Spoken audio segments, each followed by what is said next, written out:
in 30 minutes. WHAV Open Mic.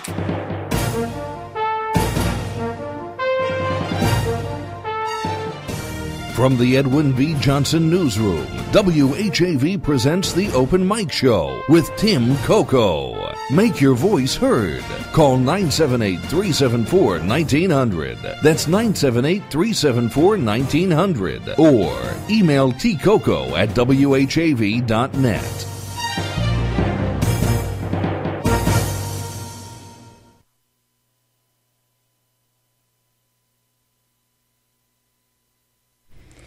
And welcome. Do I have audio? Yes. Welcome to the Open Mic Show. I'm Tim Coco, your host. The Open Mic Show is a 50-year staple of democracy in the Merrimack Valley. All right, we've been informed by Haverhill Community Television that this show will be on. Don't know when, but perhaps they're working on that now. All right, tonight we begin taking June birthdays and anniversaries. If you're having a birthday or you know someone who's having a birthday in June, please call us tonight. If you know a couple that's having an anniversary in June, call as well.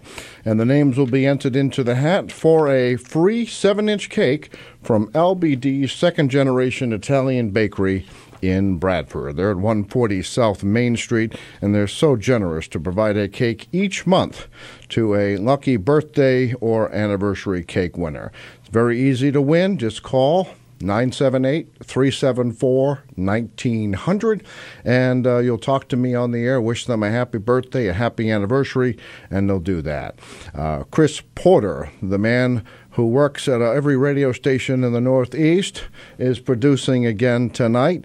He'll take those. Always give him the name and address of the recipient first before you talk to me, and that way we'll have all that, and we don't have to give out confidential information on the air. Coming up at 7 o'clock tonight, we'll have, and he'll yell at me now, as I always screw up the pronunciation of his name, Daniel Rajczyk.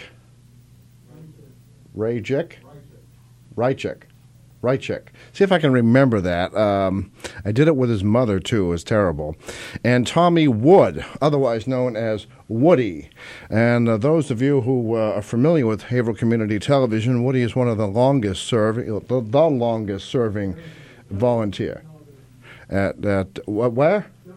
Oh, at Gerrie Community Television. Okay, so maybe you don't know him here, but good work. So they'll be here discussing the new Asperger works.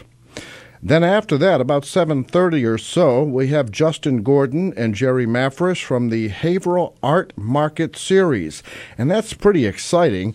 There's going to be a new Haverhill Art Market at 90 Washington Street. You might remember that. There was sort of an antique mart, and usually the holiday emporiums were there for the different nonprofits. Anyway, all of this begins on May 16th for the market, and they'll tell us more about that as well. Have some news items. You'll hear some of these stories on the news tomorrow on WHAV, but at 10 o'clock or so tomorrow morning, the official groundbreaking of the Caleb Dustin Hunking School.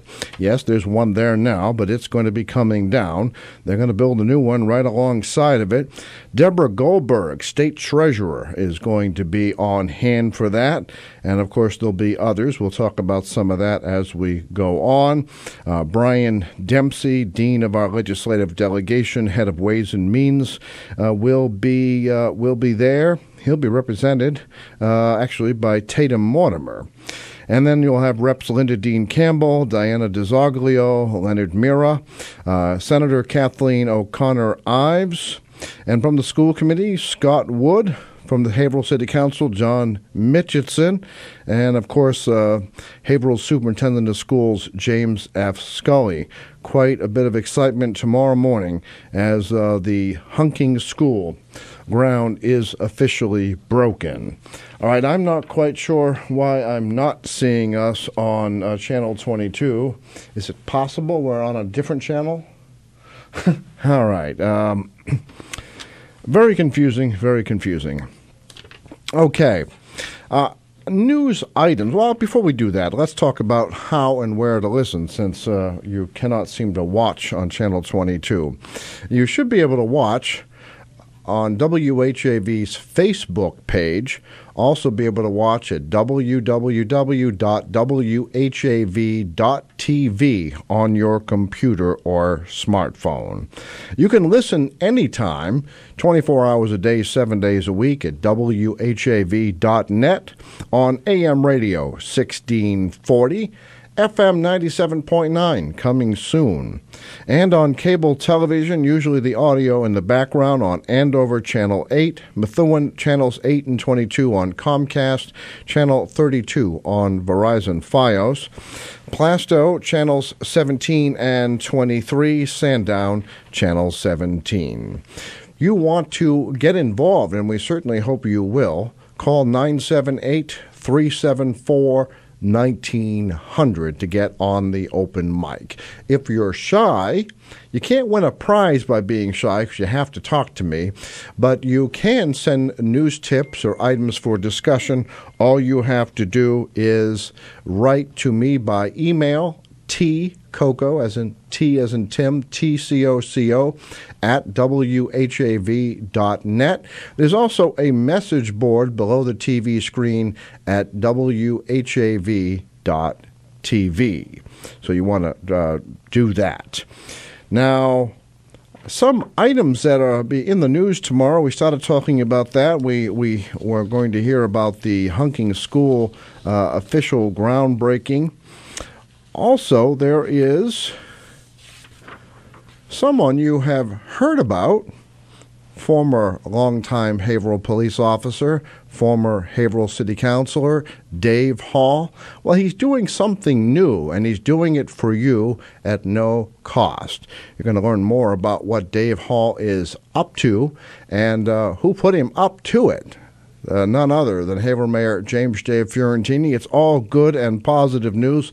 You'll hear more about that on WHAV News beginning at 7 a.m. tomorrow.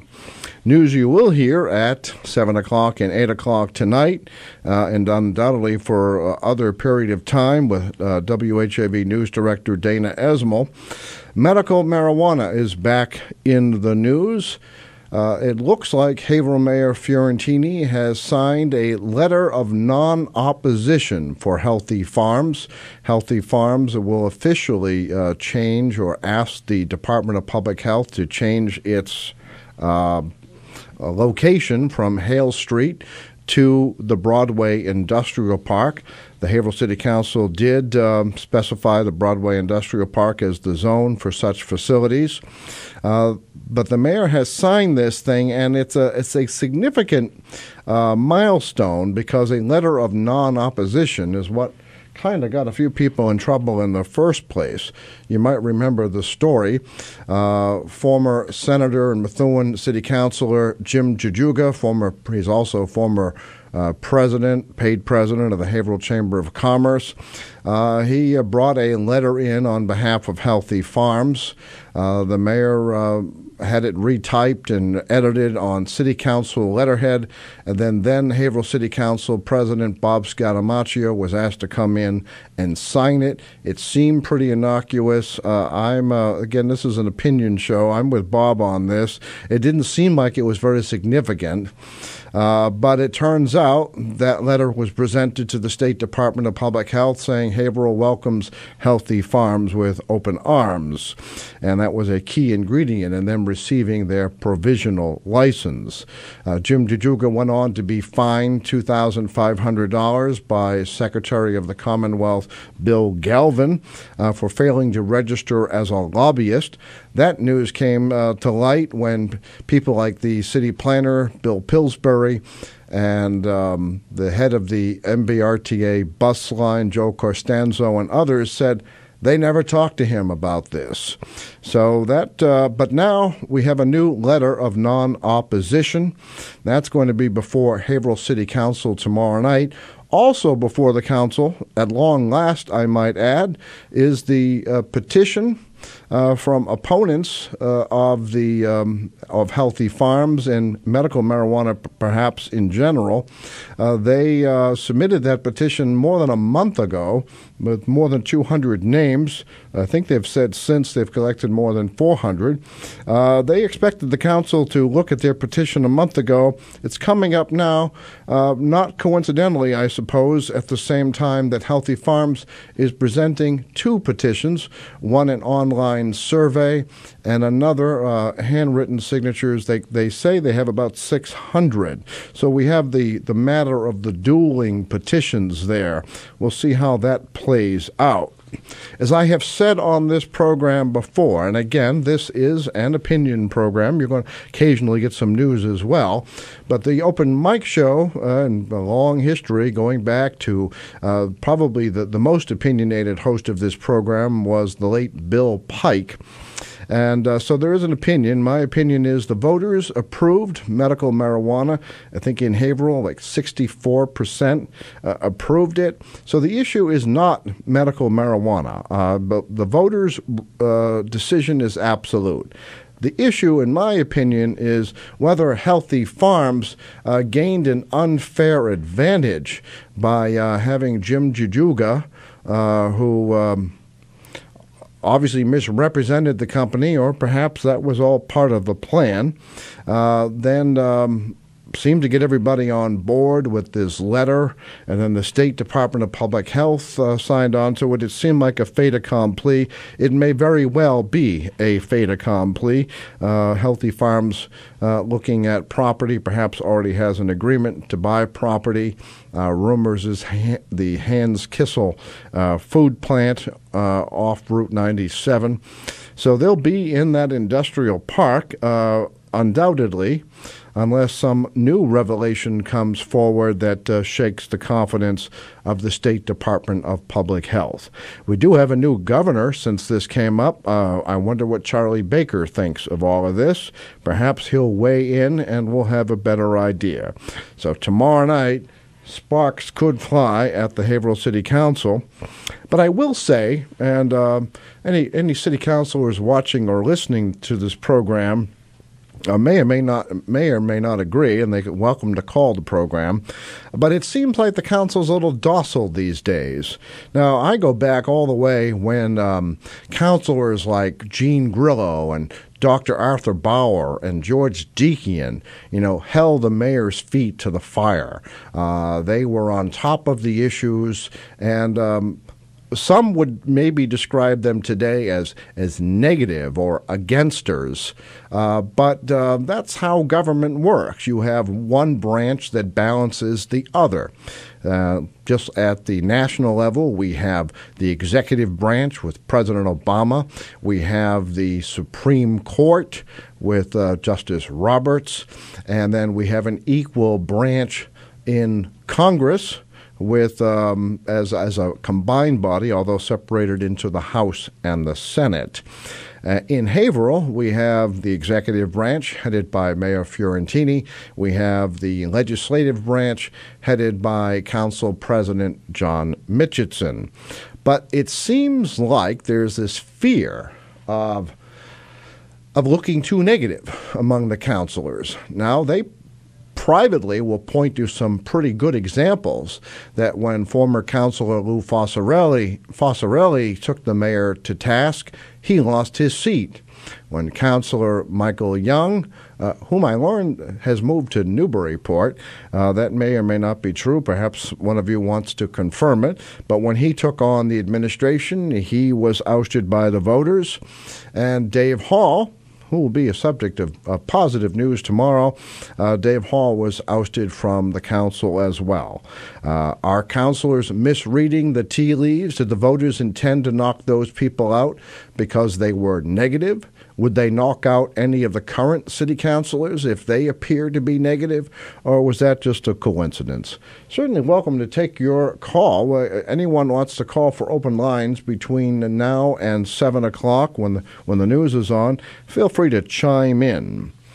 I did hear from the corporal, as opposed to the lieutenant. The corporal is blinded war veteran Gerard Boucher, and he He's upset that WHAV's music from 1954 to 1979 is no longer on Haverhill Community Television.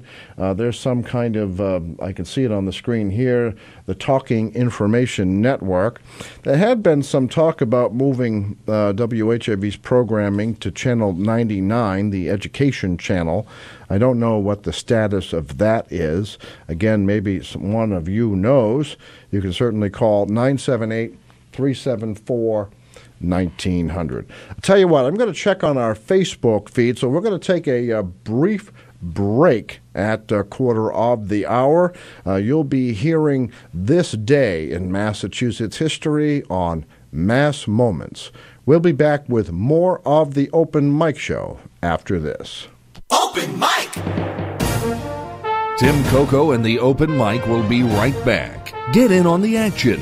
Call 978-374-1900 or email tcoco@whav.net. If you are enjoying this program, please consider making a donation right now. Your donations to not-for-profit WHAV help keep these vital community services on the air. Donate online at www.whav.net. Phil Christie here. Those Boston stations don't always understand weather in the Merrimack Valley. Stay informed with Wave Weather every 30 minutes, 24 hours a day on Soft Gold, WHAV. Catch the wave! Hi, I'm meteorologist Gerrie Best. Do you need to know if it's going to be hot or cold, wet or dry? Well, find out every half hour, 7 days a week with Wave Weather. I'll keep you in touch with up-to-the-minute reports covering the greater Merrimack Valley and beyond. It's WHAV for accurate weather when you want it. Today is May 4th. On this day in 1853, Sarah Parker Ramon and two other African Americans entered a Boston theater intending to enjoy a Mozart opera. When the manager discovered they were people of color, he directed them to the segregated balcony. Ramon and her companions refused to sit there. When they were asked to leave, an argument ensued, and the police were summoned. One of the officers handled Sarah roughly. Refusing to be intimidated, she sued and won $500 in damages. The Ramon family challenged discrimination on all fronts. Sarah's brother Charles was the first black man to testify before the Massachusetts House when he protested being forced to sit in segregated railway cars. Another example of the racism Massachusetts blacks faced in their home state. For more about this and other mass moments, go online to massmoments.org. Brought to you by the Massachusetts Foundation for the Humanities.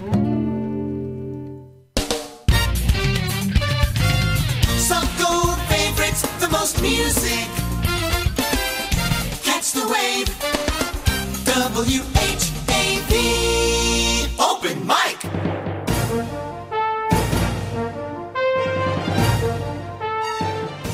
From the Edwin V. Johnson Newsroom, WHAV presents the Open Mic Show with Tim Coco. Make your voice heard. Call 978-374-1900. That's 978-374-1900. Or email tcoco@whav.net. And welcome back to the Open Mic Show, a 50-year... Now I seem to have lost my sound. A 50-year staple of democracy in the Merrimack Valley. If you're just joining us, welcome. At the top of the hour, you're going after the news. We will be hearing from, I'm going to do it again now, Daniel Rajczyk. I'm going to write that down in a way that I'll remember to say it. All right, Daniel and Tommy Wood, otherwise known as Woody from the new Asperger Works. After that, later on in the program, Justin Gordon and Gerrie Maffris from the Haverhill Art Market Series. We're going to learn about a new series of art exhibits, learn about whether you can buy or exhibit, how all of that will work. All right, I believe we have a phone call from, is this the lieutenant? Yes, it is. We heard from the colonel. I don't have sound. You don't have sound? Now I have sound. Okay. Now. You can hear me. Yes. Okay. Yes. That would be kind of a problem if I couldn't hear you. All right. I was wondering what the TV station was going to do to you tonight. I'm curious about all of this myself. Radio reading service. Chris called them, and they said we would be on. At a certain point, this is becoming rather annoying, and I can't guarantee I won't eventually lose my temper over it.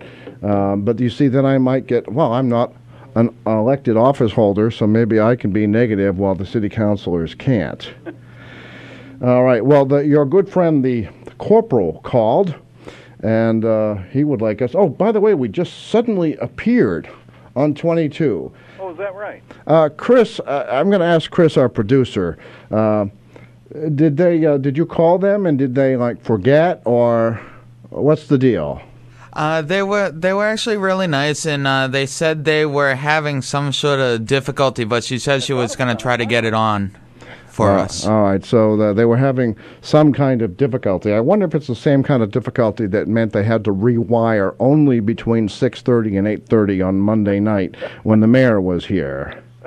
Well, let's not be negative. All right, yeah. So, hey, let me ask you, since I don't know why you probably have a reason for your call, but let me ask you, as a long-time listener, are you less inclined to vote for a counselor if they appear negative? No, it depends on what they're negative about.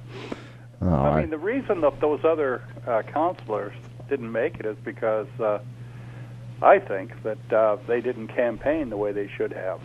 Oh, so you think it's just a coincidence that the ones that seem to be negative, as some would describe, or hold the mayor's feet to the fire, simply just didn't campaign, like Lou Fossarelli, Michael Young, and Dave Hall? Well, plus, take Michael Young now. I mean, when Jack was hosting this show, he had nothing but negative things to say about Michael Young. Yeah, actually, I never knew where that came from. I don't know either. And then I read in the paper one time how, Michael Young had some kind of issue with somebody pulling into the parking lot on the Main Street side of City Hall. Oh, that's right. That's right. There was some kind of an argument in the parking lot of City Hall. Yep. Oh, I see. Now you're bringing all this back to me. So the voters may have had other reasons. This wasn't just what took place on Tuesday nights and I'm the only one who calls it that, the Theodore A. Pelosi Jr. Council Chambers. Okay. That's what it's called. It's officially the Theodore A. Pelosi Jr. Council Chambers. Yeah. I like the old head. Yes. Well, there was a man who was, for the most part, a positive force. But, I'm maybe one of the few who can remember that when Ted Pelosi, former Mayor Pelosi, lost the mayoral race that one time against Bill Ryan, he seemed to be a bit more negative when he returned to the council 2 years after that. Of course, he did ultimately win the seat as mayor. And right. Then I think then he lost it to James A. Rorak, too. So. That's right. That's right. It's a long history, but a long history, but a short list of Plan A mayors. But let's see, we've lost now. We've lost Jim Waldron. We've lost George Katsaris. We've lost Tom Vitale, and we've lost Ted Pelosi of all of our Plan A mayors. Yeah, that's right. That's right. So, all right. So, Brian, what is on your mind, or did you call because I mentioned Lieutenant? Hell, I was going to call anyway because I got a birthday wish, and I didn't speak to Nate, so he didn't put it on the form. Oh, that's right, because I grabbed the phone because I was in the control room. I'm going to ask you to do me a favor. So make the wish, and then call back, and Chris will take the information down. I'll give it to Chris. Okay. Nate's not there, or no? Nate is very busy house hunting. I don't know how much he was renting. The house. He announced it on Facebook. Did he get one? I don't know if it fell through or what. Oh, I hope not. When did he announce that? Oh, I don't know, several days ago. All right, well, maybe something has happened. Home on 8th Ave. All right, because I know that he had some trouble with people, at the last minute. I mean, we're beginning to see the bid wars again, where you put down and you actually offer the asking price, and someone offers more. That we saw what happened the last time we had a housing bubble, but we won't go there. All right, so but Chris is going to be, as long as we can hold on to him, he's going to be handling producing duties for the time being. All right, so happy birthday to whom?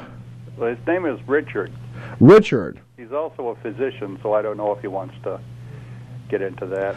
I know a physician named Richard, but I don't know how many Richard that are physicians. A neurologist. Okay, the one I know is a primary care. All right, so Dr. Richard, we'll call him. Okay. But you'll have to call back and give Chris the information. I'll do that. What are we, about 5 minutes before the hour? What else is on your mind these days? Not a whole lot, really. I mean, just kind of keeping my ear to the ground. Did the corporal mention that he and I attended Blinded Veterans meeting of the Chicopee? No, actually, he left me a voicemail and maybe it didn't give him enough time. Why don't you tell us about that? So you attended a Blinded Veterans event. What was it called? There were several people there, but not a great big crowd. My cousin is the president, and he was reelected. And Corporal Gerrie will be the delegate to go to the convention. Where is the convention? In Louisville. What's that? Louisville. Louisville, all right. So Gerrie Boucher, known as the Corporal, will be the delegate from Haverhill. We'll have to get him on the line. And you, did you run for office, or were you No. ceremoniously thrown out? Ceremoniously thrown out. No.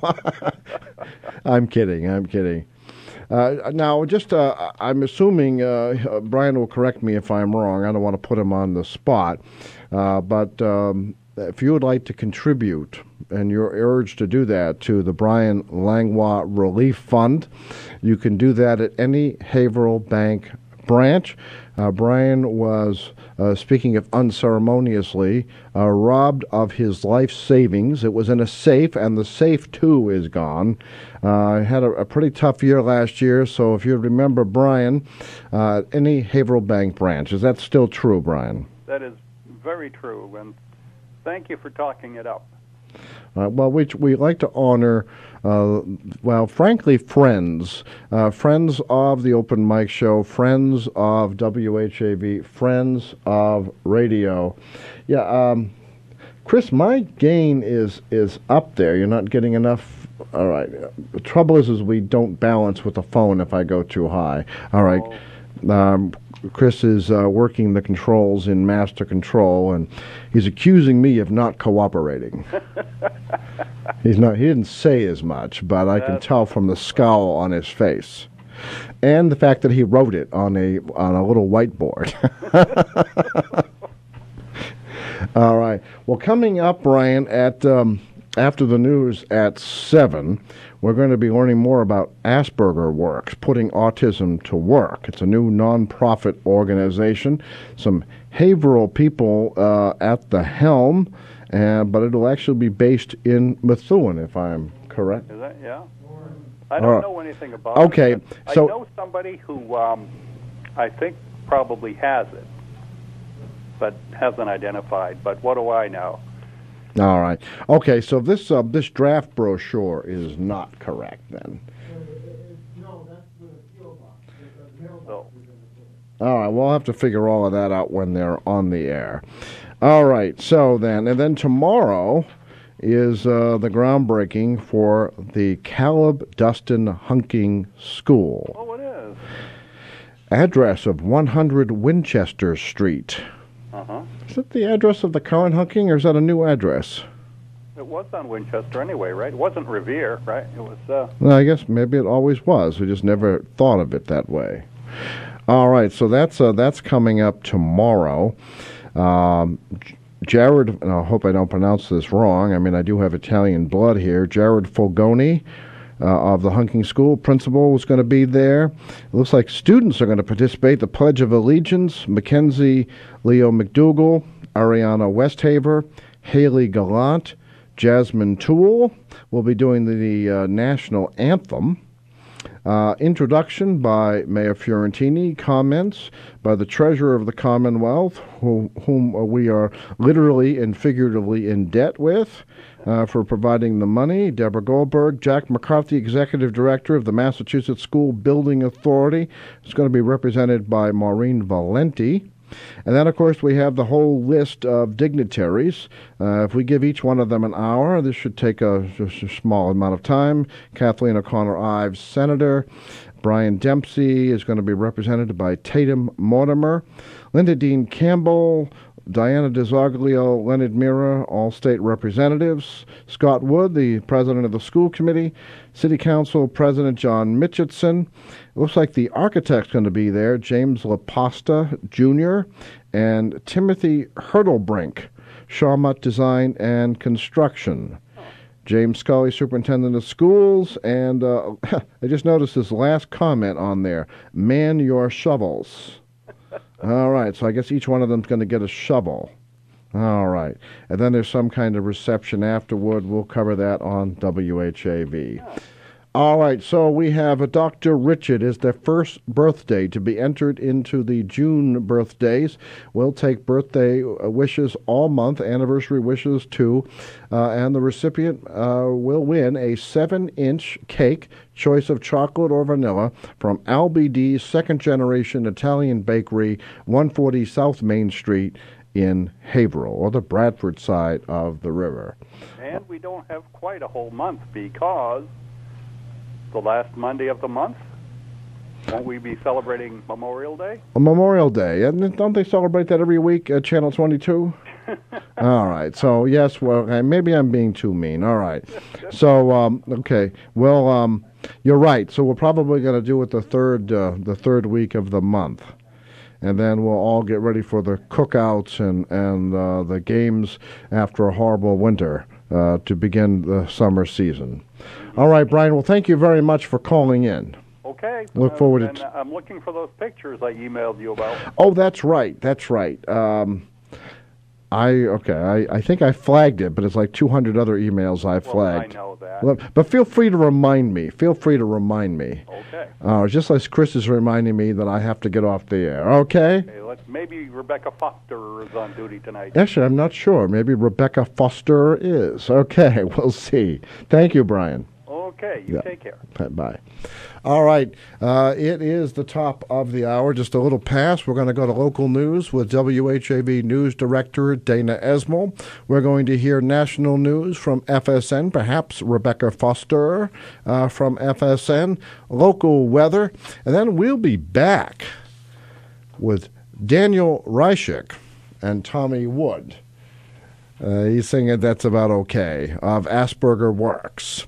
And we'll be back then, and perhaps we'll get your calls on the other side. Open mic!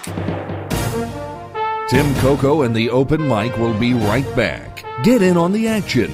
Call 978-374-1900 or email tcoco@whav.net. If you are enjoying this program, please consider making a donation right now. Your donations to not-for-profit WHAV help keep these vital community services on the air. Donate online at www.whav.net. It's 7:04. WHAV Merrimack Valley. WHAV is a not-for-profit service of Public Media of New England Incorporated. It's heard on 1640 AM, the web, at whav.net, and participating cable television stations.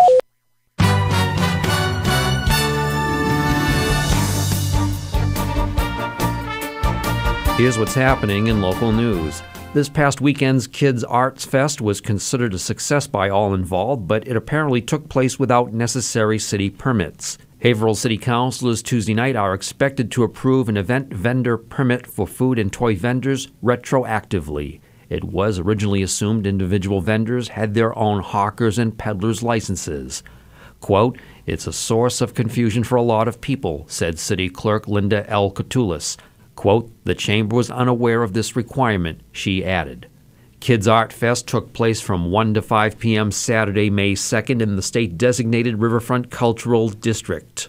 Last year's event was shrouded in controversy when it was moved for the first time to Kimball Farm on the outskirts of the city. Chamber leaders at the time rejected an offer of free shuttle buses from the owner of the city's school bus service. Haverhill City Councilors could vote as early as Tuesday night on proposed rate increases for paid parking on downtown streets and municipal parking lots. Under a plan from the city's parking consultant and the Downtown Parking Commission, on-street paid parking rates would double to $1 per hour, while off-street parking would increase from 50 to 75 cents per hour. Also, daily maximums would increase to as much as $10 for areas with a current $8 maximum. The proposal would also bring uniform enforcement hours of 10 a.m. to 8 p.m. to all paid parking areas. 2 weeks ago, Mayor James J. Fiorentini submitted 2 revised proposals which were placed on file. They would distinguish the Central Business District parking zone into east and west sections bounded by Essex Street and Washington Square. The move purportedly would allow 3 city councilors with businesses on Merrimack Street to vote after an earlier ethics opinion excluded them from voting on the original measure for the district as a whole. The Haverhill City Council meets at 7 p.m. Tuesday in council chambers at Haverhill City Hall. A traffic stop by Haverhill Police led to the arrests of 2 Haverhill residents on various charges. Police report Amy Noyce, 31, and Christopher Hanscom, 32, both of Haverhill, were arrested at 11:05 a.m. Saturday at 62 Portland Street. Hanscom was charged with possession of a Class A drug. Noyce was charged with unlicensed operation of a motor vehicle, operating an unregistered motor vehicle, and cited for failure to signal. A warrant arrest by Haverhill Police at a home Friday led to the arrest of another resident on a drug possession charge. Police report Christopher Gagne, 39, of Haverhill, was arrested at 12:50 p.m. Friday at 138 South Elm Street on a court warrant and a charge of being a fugitive from justice. A second resident, Pablo Rivera, 35, of Haverhill, was arrested on a charge of possession of a Class A substance with intent to distribute. In local high school sports, Haverhill Hillies baseball and softball teams are in action Monday. Boys junior varsity baseball hosts Chelmsford High in the afternoon at Trinity Stadium, while the freshman team travels to Chelmsford High. An evening game for the varsity baseball team against Chelmsford will be at Trinity Stadium.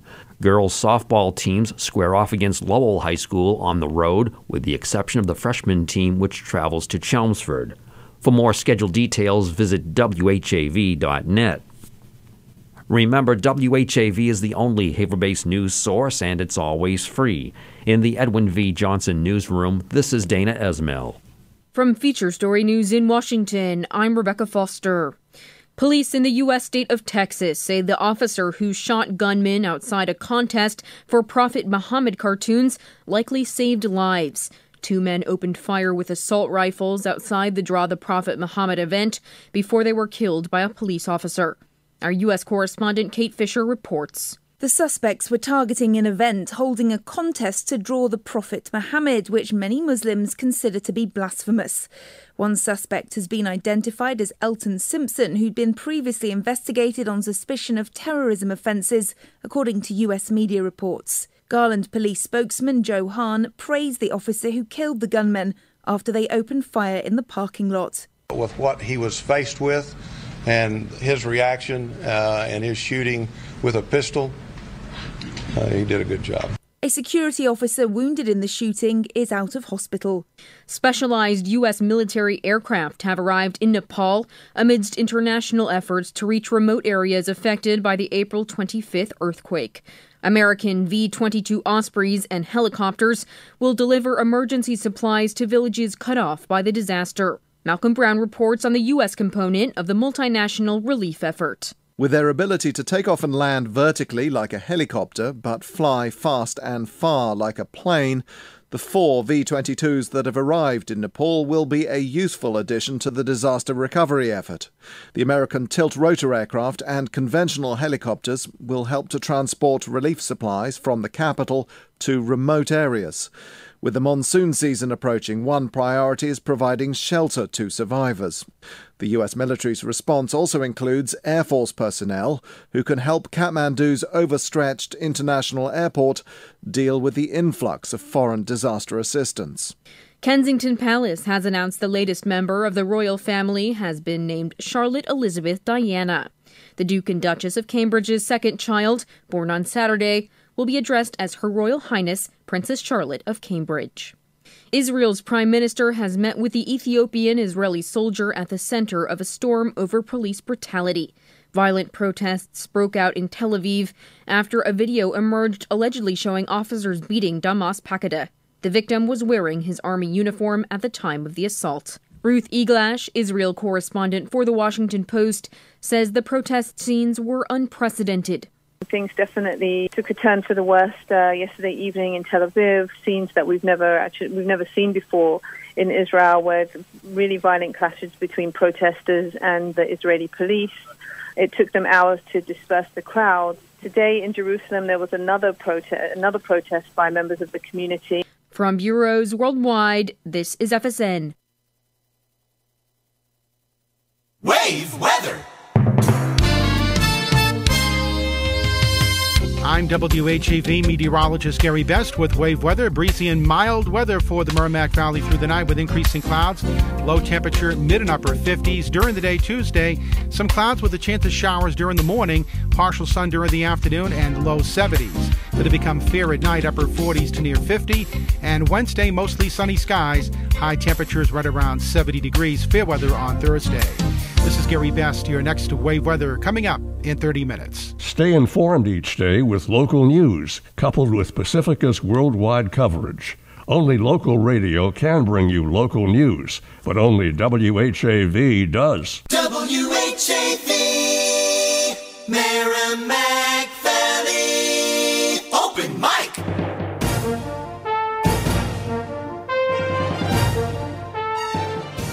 From the Edwin V. Johnson Newsroom, WHAV presents The Open Mic Show with Tim Coco. Make your voice heard. Call 978-374-1900. That's 978-374-1900. Or email tcoco@whav.net. Welcome back to the Open Mic Show, a 50-year staple of democracy in the Merrimack Valley. This hour of the Open Mic is being brought to you by the Haverhill Bank, Just One Bank. Chris is going to adjust our camera to fit all three of us in. As I was explaining to our guests, these studios were not made for television, made for radio, but we'll make do. All right, to my immediate left, Daniel Rajczyk. I even wrote it respelling. And then to his left, Tommy Wood. They're representing today Asperger Works. It's a new organization. We're catching it probably at its very beginning. So why don't we start with the basics?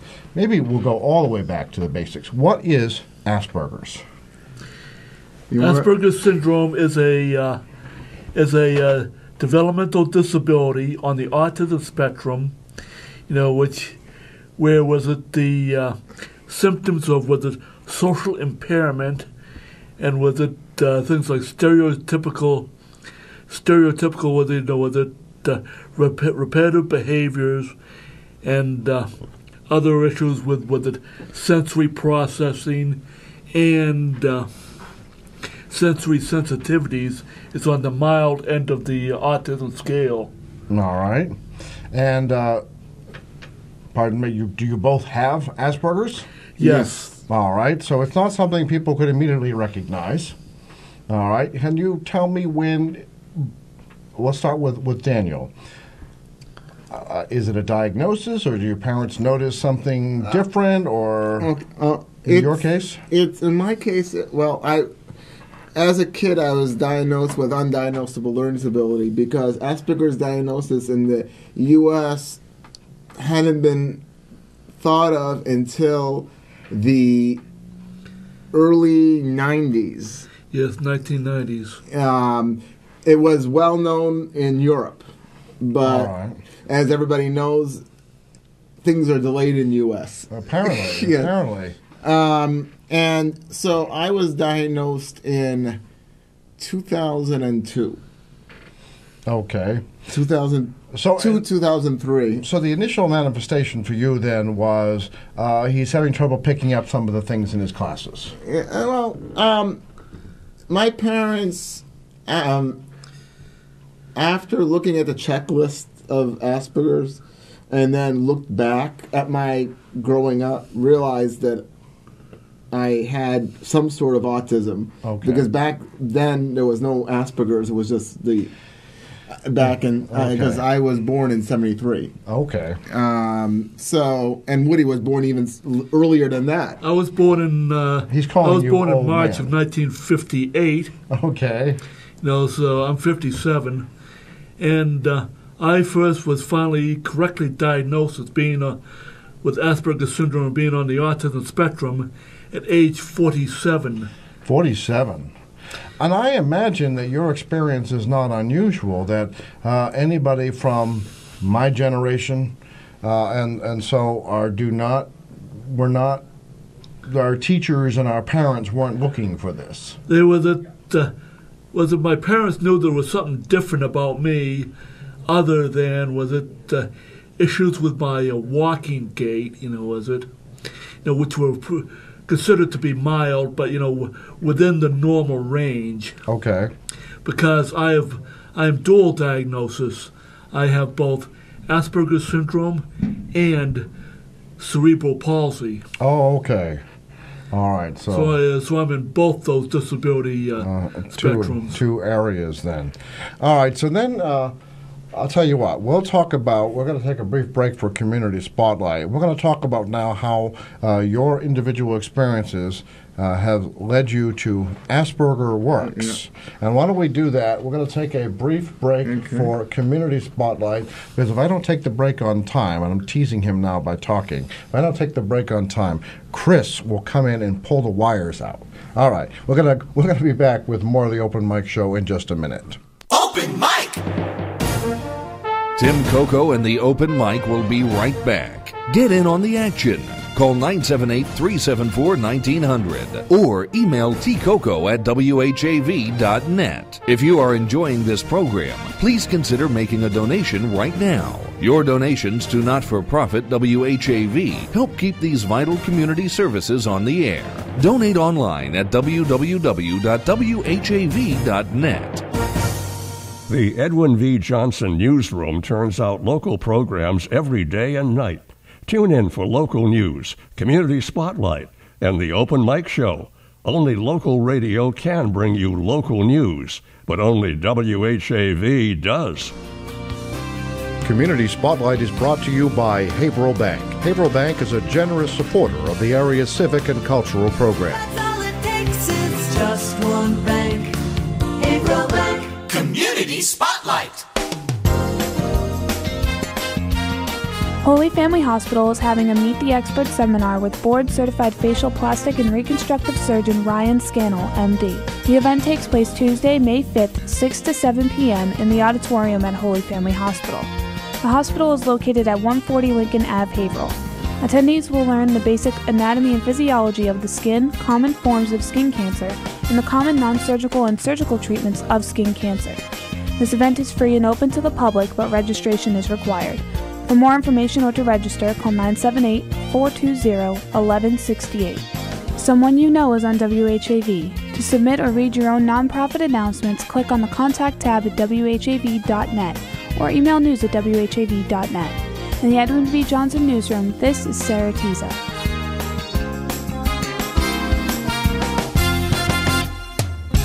WHAV. Open Mic.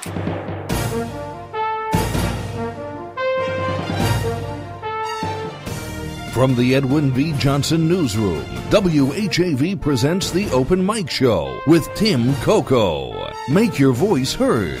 Call 978-374-1900. That's 978-374-1900. Or email tcoco@whav.net.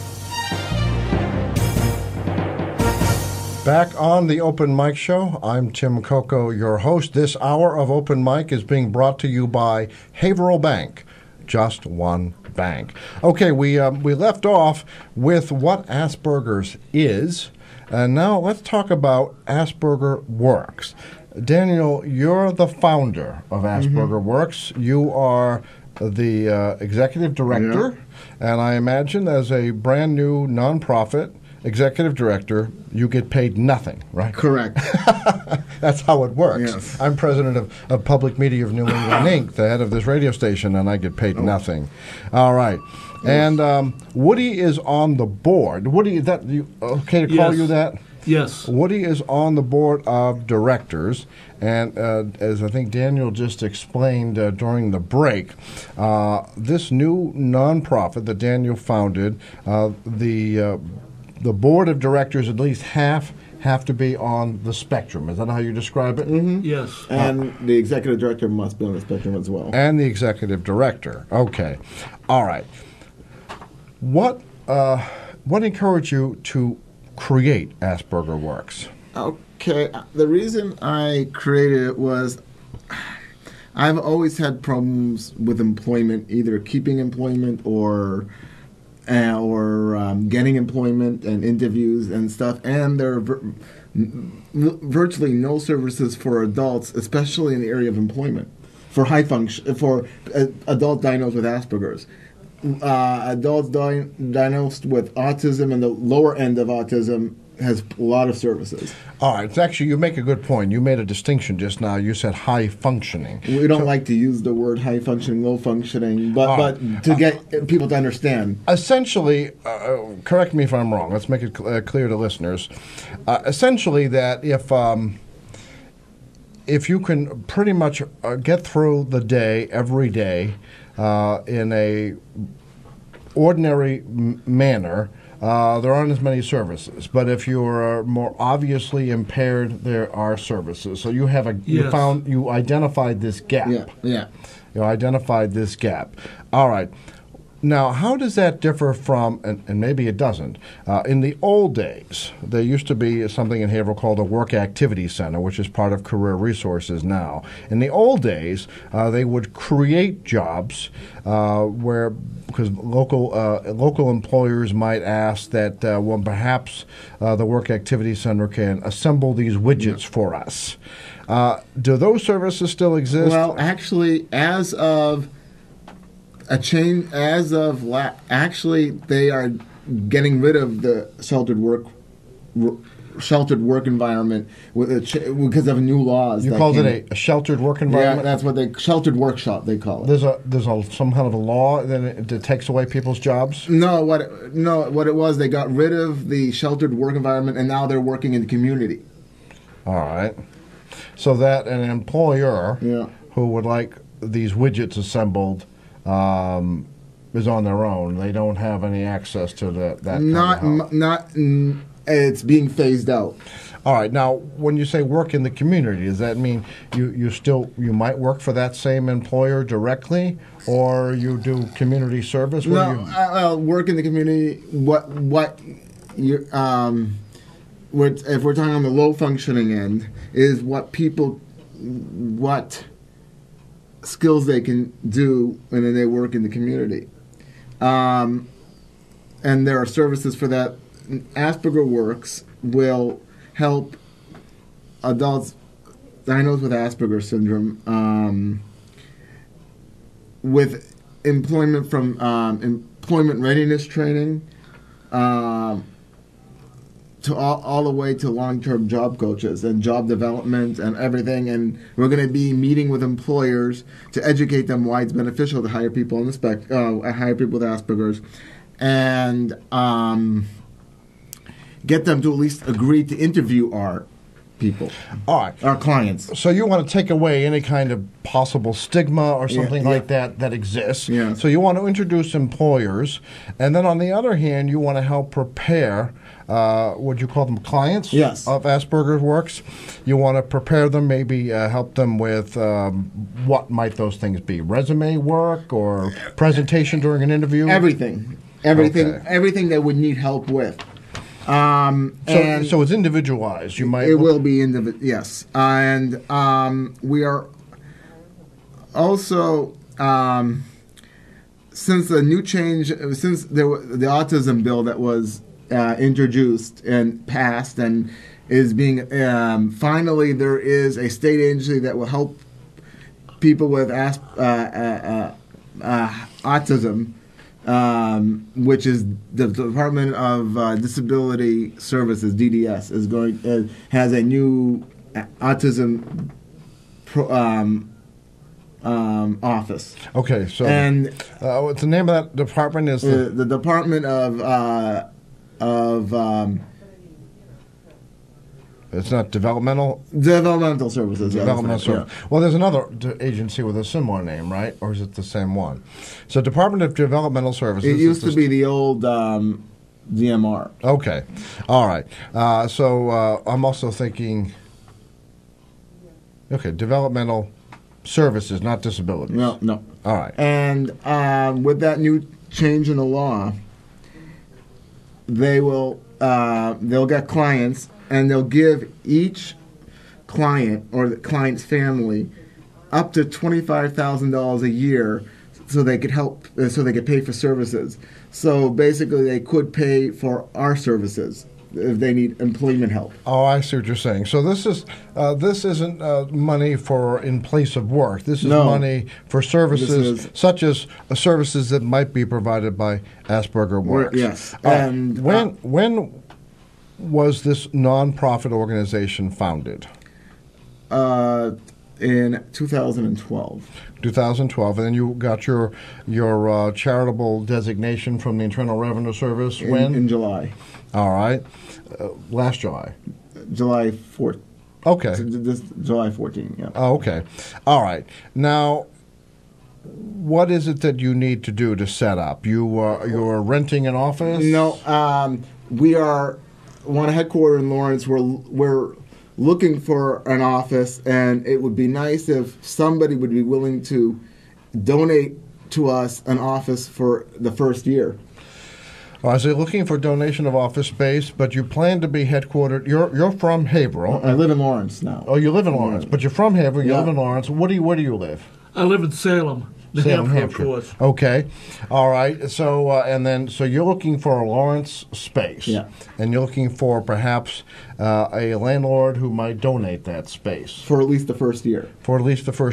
Have well, I'm assuming you've looked at all this. You have any leads? We haven't looked at anything, but we need to do it quicker now than we initially were planning because of this.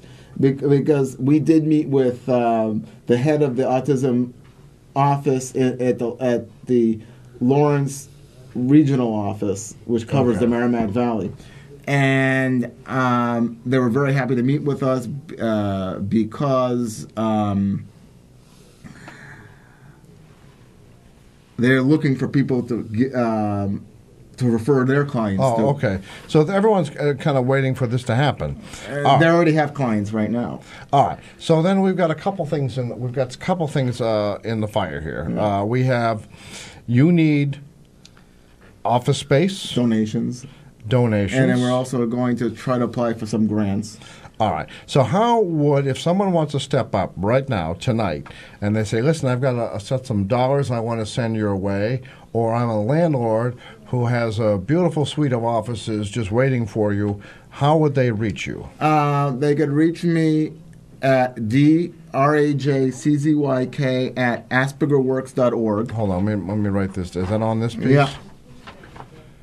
It's the info. But they could email me drajczyk@aspergerworks.org.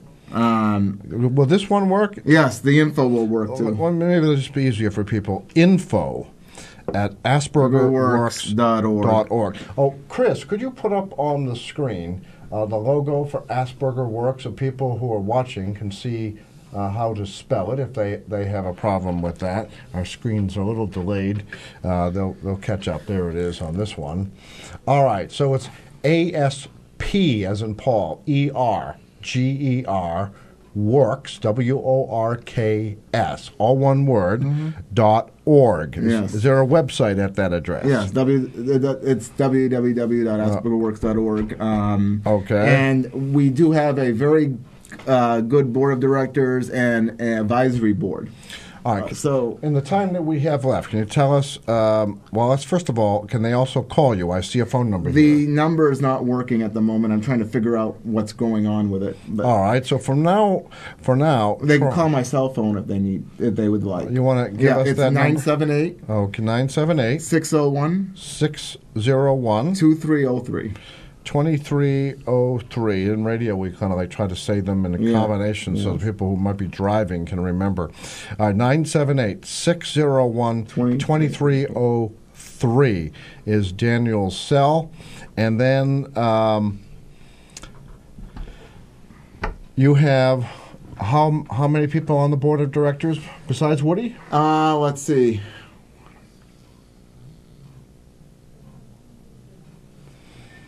So we've got four members on the board. We're looking to grow the board What would you look for someone who would like to be on the board? Maybe someone who who doesn't have money or office space can serve. We're looking for somebody who would have who has knowledge or a passion of wanting to help people with Asperger's. And also and we would like a few on the spectrum, a few who have Asperger's, especially somebody who is between the age of 18 and 22. Oh, okay. You want younger people, and also older people on the spectrum. But we would like at least one or two 18, at least one 18 to 22. All right. Now that's interesting. During the break, Chris, is it okay if I share that?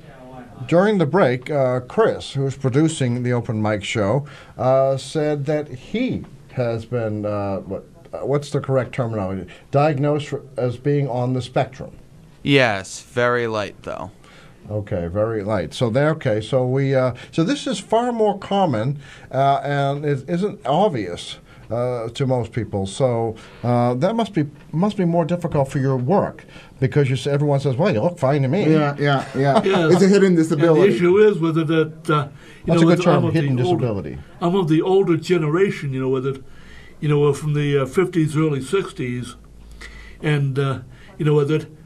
They used to have a catch-all term, called minimal brain damage, because I was born 100% feet first, okay. Because my milder form of cerebral palsy, but there are other issues. Oxygen to the brain type of thing. Yes, there are other issues with it, my social functioning and with it, being able to get along with other children of my own age. Growing up in school with it, and then with it, having issues with it, not with the academics, with it, but, that I graduated with a Bachelor of Science degree in Electronic Engineering Technology from Wentworth Institute. All right. Down in Boston. So was it? I'm really a trained engineer. So in your case, it doesn't necessarily hold you back from being excelling well in academics. So correct me if I'm wrong. There are some who do have issues, who do have others. Because you mentioned you had learning disability. He's talking about genius level stuff. No. So I take it changes. I have genius level stuff as well. It's just. Growing up, they didn't have the Asperger's diagnosis, so they were just catch-all terms. Yeah. That must be part of the problem for you to raise awareness, is because, as you called it, a hidden disability. Yes. And the issue is with it, for many years as an adult, I, just simply drifted from employment position to employment position. So did I. And essentially with it, it wasn't the technical knowledge of the jobs that wiped out my employment. It was all the social functioning issues. All right. because I was recently with it tested not all that long ago that I socially with I'm more like a teenager or a preteen. All right. But even though there are different types of intelligence, social intelligence, the book learning intelligence, and visual spatial intelligence, and essentially, for every individual, it's different. Yes. It's different. It's hidden. And you can provide through Asperger Works an array of services. Everything, as we said, from resume brush up to social skills at the job interview, and also and a long-term job coach, and we educate them and help them everything dealing with employment. Well, it sounds like this is filling a dramatic need. Yes, it is, and we've gotten contacts from people out of state, and we couldn't help them. So it is a big need in other states as well. So do you envision, let's just jump ahead. Let's jump ahead 10, 15 years. Do you think there'll be an Asperger Works chapter in every state? Possibly, yes. You're that far ahead of the curve. Yes. That you could be a leader. I myself have contacts in the Asperger autism community. I've got one, one down in Brisbane, Australia.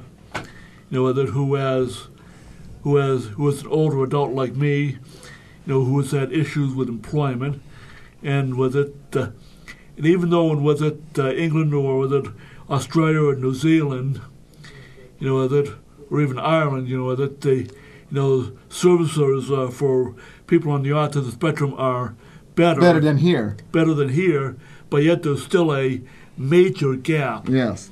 Let me ask this question.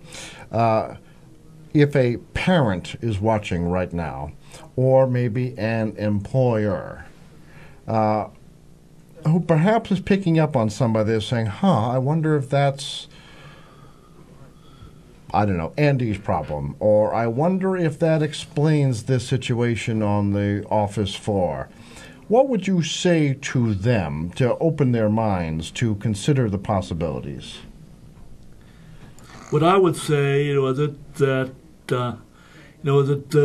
first become educated as to what Asperger syndrome is, and what challenges people on the with the Asperger's, which is of course part of the autism spectrum, have with socializing, and also being able to navigate, things like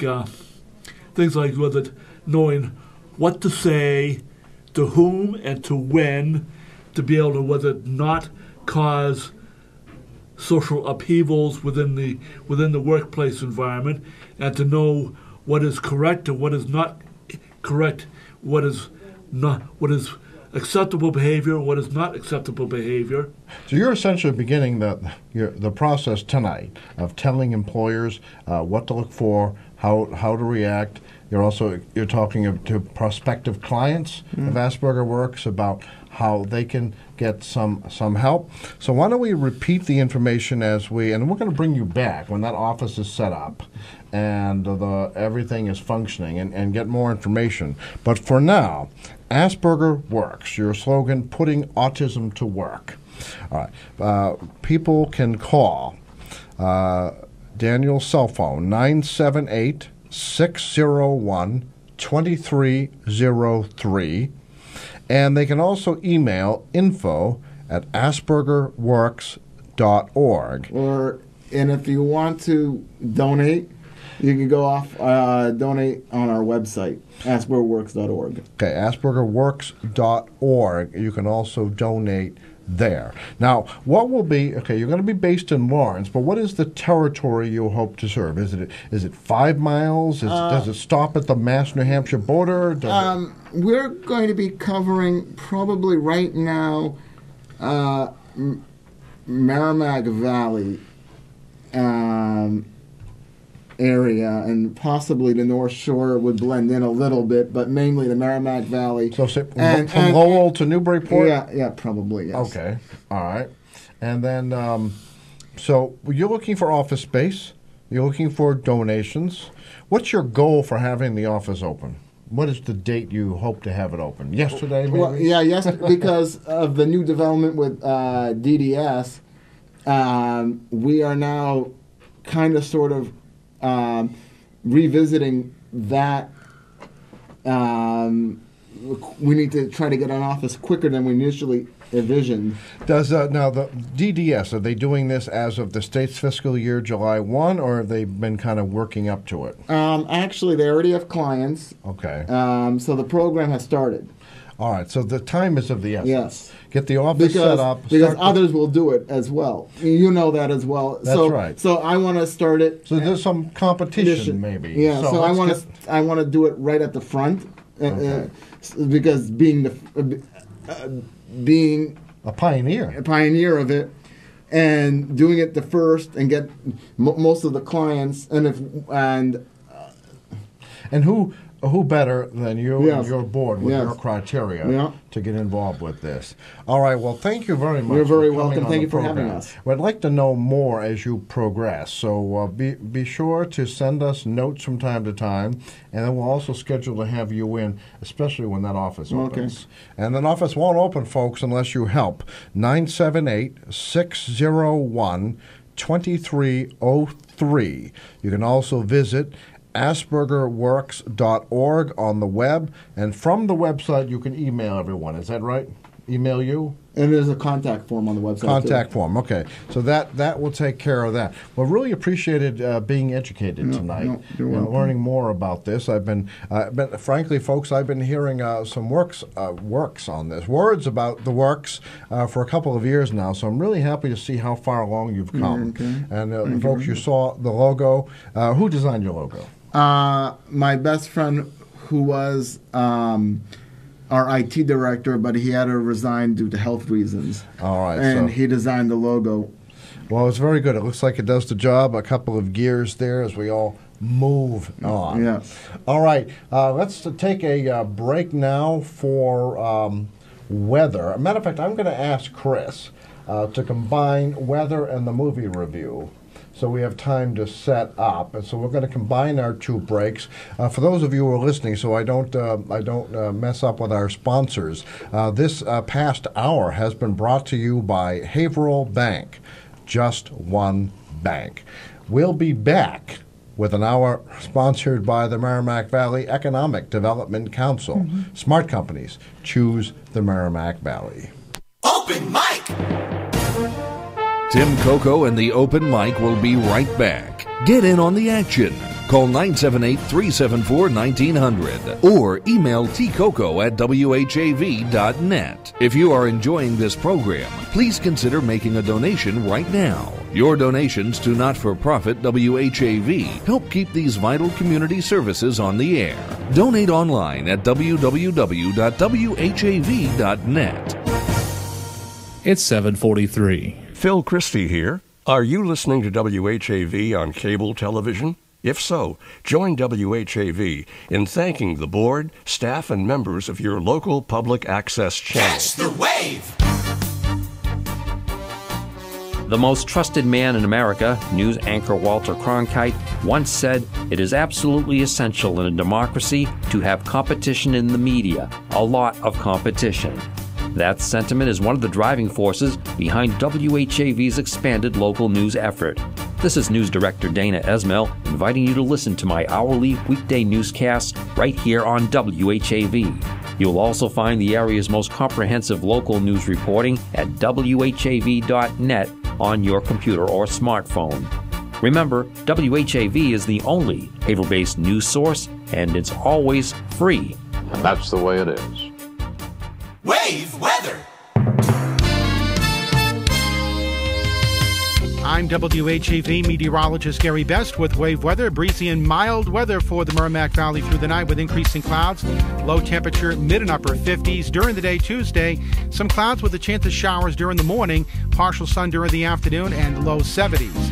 It'll become fair at night, upper 40s to near 50. And Wednesday, mostly sunny skies. High temperatures right around 70 degrees. Fair weather on Thursday. This is Gerrie Best. Your next Wave Weather coming up in 30 minutes. Would you like to hear the wave on your stereo, or even better, anywhere in your home? Check out the tips for better sound at www.whav.net. Smart companies choose the Merrimack Valley. They're attracted by the region's technology and innovation, housing and education, workforce, arts, culture and recreation, and convenient location and easy access. Learn more and look at profiles of all 24 cities and towns at the Merrimack Valley Economic Development Council website at merrimackvalley.info. Catch the wave! Here! Don't forget your free ticket to the biggest theater in the world. Your seat is reserved for Modern Theater of the Mind every Tuesday night. WHAV presents Radio Theater Project, a new anthology series of comedies, dramas, mysteries, and science fiction. Tune in every Tuesday night at 10 p.m. or the encore performance at 1 a.m. Remember, only local radio can bring you this feature opportunity, but only WHAV does. This is Take Two Movie Review. I'm Kim Lowe. This week, a documentary that doesn't monkey around. When it comes to nature documentaries, there are generally two types of viewers, those that love them and those who loathe them. For those in the latter category, a Disney documentary about the social hierarchy of macaque monkeys in the Sri Lankan rainforest may sound like cruel and unusual punishment. However, thanks to some clever editing and peppy narration provided by Tina Fey, Disney has managed to create a film with the new Monkey Kingdom that even non-documentary lovers can sit through and possibly enjoy. At the very least, it's relatable. If you thought navigating the human social ladder was hard, then wait until you see what the macaque monkeys go through. In particular, the documentary focuses on one female monkey named Maya, who is at the bottom of the social ladder. While the monkeys at the top enjoy the best fruits and nicest shelter, Maya has to make do with the literal scraps. However, all that changes when she meets Kumar, a young male with plans to integrate with the group and perhaps elevate Maya's status in the process. When watching this, I couldn't help but be reminded of Disney's recent blockbuster live-action version of Cinderella, which also told a similar tale of social aspiration with an equally plucky heroine. However, unlike Cinderella, Monkey Kingdom cannot be accused of being politically incorrect and may even pass for educational. It certainly doesn't shy away from showing nature's brutality, especially when an invading group of monkeys seeks to take over their established territory. For parents looking for a kid's choice besides the usual cartoons, you could do worse. Monkey Kingdom is one which will appeal to kids and grown-ups alike. This has been Take Two Movie Review. I'm Kim Lowe. Catch up with us at TakeTwoMovieReview.com and follow us on Facebook and Twitter at Take2_Review.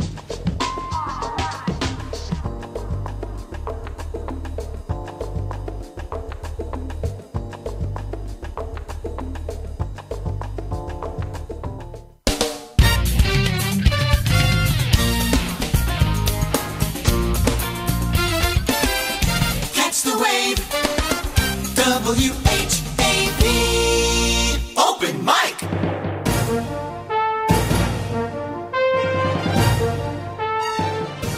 From the Edwin V. Johnson Newsroom, WHAV presents the Open Mic Show with Tim Coco. Make your voice heard. Call 978-374-1900. That's 978-374-1900. Or email tcoco@whav.net. Welcome back to the Open Mic Show, a 50-year staple of democracy in the Merrimack Valley. This hour is being brought to you by the Merrimack Valley Economic Development Council. Smart companies choose the Merrimack Valley. Matter of fact, I wonder if my guess, and I'm assuming you're Gerrie. Yes, I am. And you're Jordan. Justin. What am I? Justin Gordon. That's why I just combined your names. See, all right. So, well, they're from Haverhill Art Market, and I think it's important to say this at the outset. If you haven't heard of MerrimackValley.info, our sponsor's website, you ought to become involved, because they have a newsletter that comes out every week on Tuesdays called Merrimack Valley Happenings. It's not a slick newsletter, but it's packed with information about the arts and culture, and it's distributed to a very large list. So you want to make sure to get the information to them, and I'll help you pass that along because it'll help bring some attention. All right, why don't we start? Okay, Chris. Well, I'm going to have you man the camera so that we can do this all at once. All right. Again, folks, this is a radio show that just happens to be on television. All right. Let's start with the very basics. Our viewers and listeners have no idea why you're here. What are you trying to do, or have you done it? We're starting. We decided to put up there's a group called the Haverhill Artist Connection, and there's a bunch of meetings we have once a month, like the third Thursday of the month, and it's usually at the Sage Gallery in Haverhill. And the Sage Gallery, where is that? That's on Washington Street, right near the bridge, the railroad bridge. Okay, all right. Right next to the salon. Yes. I don't know the number of the address, but it's right near the bridge. And anyway, we meet there once a month, and we were talking about what we can do to help artists in the neighborhood. And somebody brought up something that they do in Somerville, which is like an art market. And so I contacted them, found out what's going on, and we decided, let's give this a go. So we're going to try and develop the Haverhill Art Market, which will be a higher-end market for artists, because there's not a big market or a place where artists who sell higher-end items. No, we're not talking about the crafts fair. Then you're talking about really high-end. Yeah, we're trying to kick it up a notch from a crafts fair and be more of an art market, like nice photography, nice paintings, nice jewelry, nice whatever we can find, and but a notch or two up from a crafts market. We don't want the fine arts and crafts. I just want to make sure we have that distinction down. Yeah, we want to keep the art. So that's what we're trying to do. All right. So well, let's start with your backgrounds individually. Gerrie, what is your background, and what brings you to the Haverhill Arts Market? Well, the last 10 years specifically, I've been focusing on creating jewelry. I work in a number of mediums, primarily micro macrame, which is a step up from the old plant hangers and wall hangings of the 1970s. Some of what we see here, maybe we'll have the camera, have Chris zoom in on. Is this your work? Yes, it is. Beautiful. It's gorgeous, isn't it? Thank you. Why don't you just pick a piece and describe it to our radio listeners? This particular piece here is the cabochon is made from polymer clay. It's a mixture of navy and maroon and tan. And I created that from a particular technique that I learned from the artist Julie Piccarello. And I use that as a centerpiece. And then I set it in fiber using micro macrame techniques of wrapping the stone. And from there I worked out, started off pretty free form, and then as it flowed, made both sides symmetrical, but they're not exactly the same. All right. But it's all string, or it's done with nylon. Okay, the carrying cords, the ones that would take the tension, those are all nylon cord. So it's very sturdy and durable. And the colors on the leaves in the design are silk. All right. And Gerrie, where are you from? I am from Haverhill. Okay. And I see earrings. Is that a bracelet? I make bracelets, earrings. If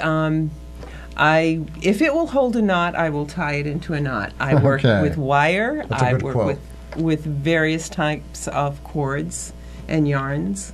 Yeah. Right, keep that focus right there. Why don't we hold one up there? Okay. Okay.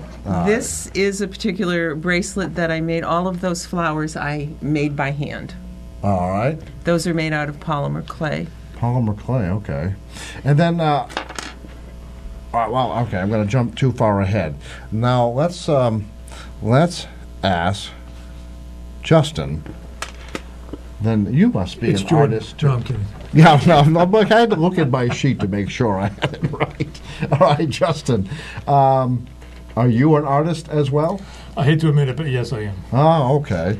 So tell us about your art. I'm a sculptor, and the primary medium I work in is wood, but I also do sand and ice, snow, foam, clay, whatever. Chris, I'm going to ask you to spin your camera around. I was telling our guests that this, again, is a radio station, but we're going to make do. All right, so we have, let's try to center that on our screen. Did your camera just come loose on top of everything else? Yeah. All right. All right. Tell us about this work of art. Well, that's a piece of mahogany. It's called a centaur, and it's actually titled Piercing the Sun. And it's a centaur shooting an arrow upwards in front of this big old dead tree. And it kind of resembles the story of Sagittarius, who shot an arrow into the sun, which kind of represents the piercing of Jesus' stomach while he was hanging on the cross. Oh, okay. Why don't you zoom in a little bit more so they can see some of the detail? Yeah, let me turn it a little bit. Oh, okay. All right. Yeah, okay. Those are watching on television. Justin is, I'm going to keep checking this now. Justin's going to take a look at it. You can see the arrow now clearly. Radio listeners, I couldn't possibly do this justice, but the detail is magnificent. Is this the kind of thing that takes months to do, years? I mean, if I did it, it would be done in an hour because I would ruin it. But well, that piece took a period of 7 years, but I didn't work on it all for 7 years. It's one of those things I started, had to put down to make a living, and then I go back to it for a couple of weeks, and then I put it down for another couple of years, and I go back to it. So over the period of 7 years, overall, maybe 2 months worth of work. Okay. All right, that's amazing. That's amazing. All right. I don't know if this is appropriate. When this gets to the Haverhill Arts Market, is this the kind of thing where there is a fixed price on these kinds of items, or is this? Do you have a preferred pricing arrangement? What's a preferred pricing arrangement? Well, in arrangement? other words, R.H. Macy would say, the price is $700, not a penny less. There's no haggling here. Or is it the type of thing where there's some give and take? It depends on how well we're doing that day. All right. Well, I'm just trying to get a sense of what people can expect. The Haverhill Art Market is going to open at 90 Washington Street. Yes. First day is May 16th. May 16th. And is it once a month? Yes. Okay. There are other dates. I think June 25th is the next day on the flyer. June 27th? Yep. July 25th? Yep. Oh, Chris, I'll tell you what. It'll give you a chance to also do any camera fixes. Why don't you put up the logo for the Haverhill Art Market that's on for our television viewers. All right. Tell us how this will work, and we'll also show more of your work as well in a moment. Tell us how this works. You will rent booth spaces? Yes. All right, and they're 6 feet by 10 feet? Yes. $35 a space. That's certainly cheaper than the Chamber Expo. And you can rent a table for another $10 if you need a table, 8-foot table. Okay. Another $10 for a table. If a person wants to be in 3 or more shows, there's a discount? Yes. All right, $30. And how do they reach you? On the paper, we have a website, and we have a Facebook page, and down the bottom I just want you to tell them. Oh, Okay. I don't have my reading glasses on. Go That's for it, okay. The website is thehaverhillartmarket.blogspot.com, and our email address is haverhillartmarket@gmail.com, and the Facebook page is the Haverhill Art Market. It's an open group, so if anyone is interested, they can just go to that page, click like, and you'll receive all the information and everything that's posted on the Facebook page. And right now we have a call to artists out there because we're just starting out, and we're trying to reach artists who will be interested in renting space. And again, we're trying to reach artists a little above the crafts style and more towards the fine art. All right. And it is a juried market, so they... What does that mean?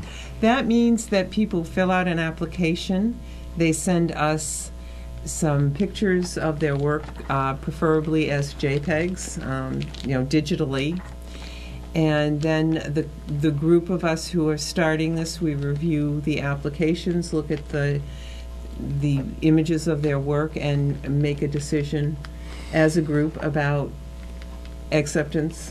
Okay, I was going to ask. I thought it was actually going to be a delicate question, but I guess it's actually you want to ensure the level of quality that you're seeking. Yes. All right. So then, jury. I was going to ask you what the term meant. So this is like a jury of your peers. Yes. The jury is going to look at submissions and say, yes, we definitely want you to take one of our probably rare or low number of spots that are available. You have to obviously turn people away one way or another. So let's raise the bar. All right, and then whose idea was this?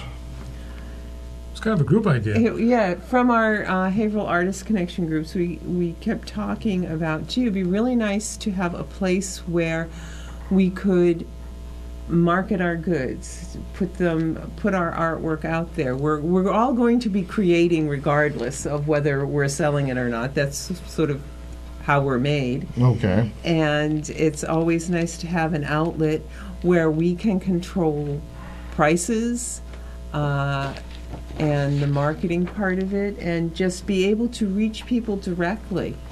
That's part of the fun of it, is seeing the people that buy our work and hopefully be able to develop ongoing relationships with And this is also associated with the Haverhill Arts Council and the Haverhill Artist Connection. And what's that foundation name that Jenny's part of? Jenny Arndt. She works for the Down too. Creative Haverhill? Yes, there you go.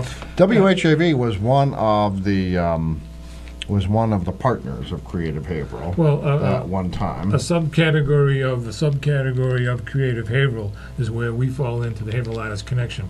And that group meeting, we're discussing how can we get our stuff out there. We could really use something. And the Cultural District thought it was a good idea. And then the Haverhill Arts Council or Connection, the Creative Haverhill group thought it would be a good idea. So we just said, let's try this. And we looked around, and the Tap was the restaurant that stepped up the most, and they were very helpful. And 90 Washington Street is right next to the Tap. That's our plug for the Tap. That's right. And I'm on the Haverhill License Commission. I know the Tap well because they're very good and responsible business owners. Oh, absolutely, and they're great to work with. They were so accommodating. They're very, very nice. Probably worked with Sharon. Sharon and Melissa is the booking woman, but Sharon mostly, yes. All right. So, okay. If you are a potential buyer, and you should be, this work is fantastic. I'm going to ask Chris to put on. There's also, you'll see, there are two slides of two pictures each. Can you find those? All right. Just give people an idea. But you want to, you have exquisite taste, or you need a unique gift. You can go to the Haverhill Art Market, 90 Washington Street, 12 p.m. to 4 p.m. on these dates. The first one, May 16th, yes. Just a couple weeks away. June 27th, these are once a month, I take it. July 25th, yep. August 22nd. Is there a pattern? Is like the third? Well, not yet. We just picked the best dates that were accommodating. Okay. May 16th, June 27th, July 25th, August 22nd, September 26th. Will there be any signage in the window that if someone comes on the wrong day, they'll know the next time? Yes, these bulletins are in the window. All right. Now, we just had some images up on the screen. If, Chris, you could turn to the first two, and we can maybe ask our guests what we're looking at here. All right. Is that one of your carvings? The one on the left is a piece I did for a clock. There's the crown for a grandfather clock.